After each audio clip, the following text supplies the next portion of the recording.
भाजपाचे पैसे वाटप शिंदे गट पकडून देतोय, तर शिंदे गटाच्या पैसे वाटपावर भाजपा करडी नजर ठेवतोय.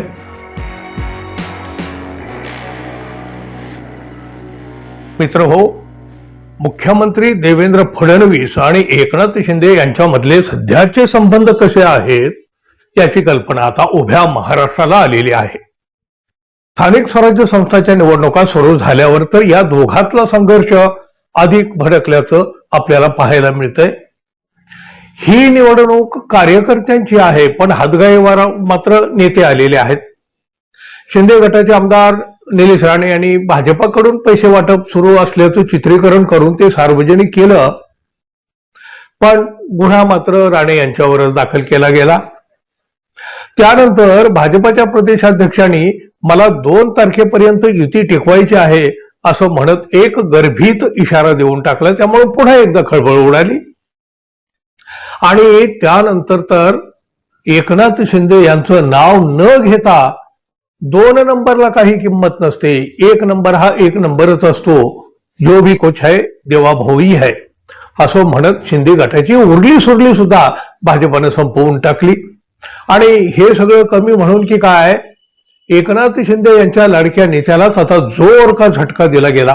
अगदी अर्ध्या रात्री अंधार पडल्यावर काय झाडी, काय डोंगर, काय हटील, समद ओके असं म्हणत गुवाहाटीला रमलेल्या सांगोल्याच्या शहाजी बापू पाटील यांना भाजपानं सतत खिंडीत गाठलेला आहे.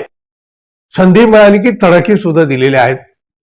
महायुतीत एकत्र असले तरी भाजपानं त्यांना म्हणजे शहाजी बापू पाटील यांना विधानसभेमध्ये पाडलं. अहो, त्यांनी स्वतःच याची कबुली दिली भाजपच्याच नेत्यांनी. तिथं भाजप शेकापच्या बाजूने उभी राहिली सांगोल्यामध्ये, आणि ही खदखद शहाजी बापू सतत व्यक्त करीत असतात. स्थानिक स्वराज्य संस्थेच्या निवडणुकीत सुद्धा भाजपानं शहाजी बापूंना एकटं पाडलं. पालकमंत्री जयकुमार गोरे आणि शहाजी बापू पाटील यांच्यात मोठा संघर्ष सुरू आहे.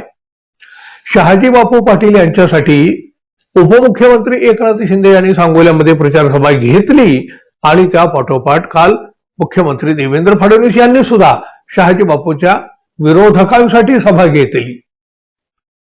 फडणवीस यांनी शहाजी बापू यांच्यावर फारशी काही टीका केली नाही, पण शेकाप बरोबर आपली युती झाली याचा आनंद मात्र त्यांनी जाहीरपणे व्यक्त केला.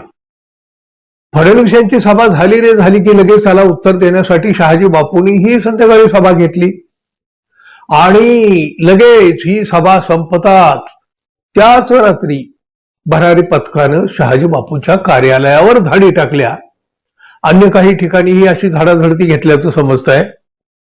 निवडणूक आयोगाच्या भरारी पथकानं अर्ध्या रात्री केलेल्या या कारवाईमुळे शहाजी बापू पाटील यांचे कार्यकर्ते प्रचंड संतापले.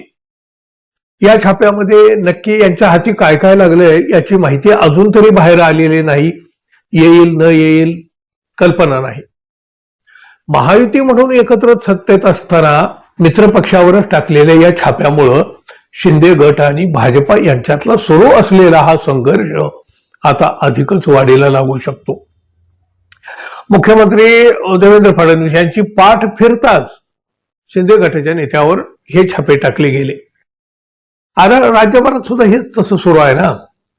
भाजपाचे पैसे वाटप शिंदे गट पकडून देतोय, तर शिंदे गटाच्या पैसे वाटपावर भाजपा करडी नजर ठेवतोय. विरोधक राहिले हो बाजूला. महायुतीतले घटक पक्ष एकमेकांना अडचणीत आणण्यासाठी अगदी जीवाचं रान करू लागलेले आहेत. शिंदे गटाचे नेते शहाजी बापू पाटील यांना भाजपाने आधीच चोहो बाजूने घेरलेला आहे, आणि त्यात अर्ध्या रात्री ही झाडाझडती, तीही देवेंद्र फडणवीसांची पाठ फिरताच. कोणाचा हा कावा? एकनाथ शिंदे यांच्या लाडक्या नेत्यालाच आडवा करण्याचं काम भाजपा सातत्यानं करीत आहे. आता शिंदे गट काय करणार हे पाहावं लागेल. पाहूया. धन्यवाद. पुन्हा भेटू. नमस्कार.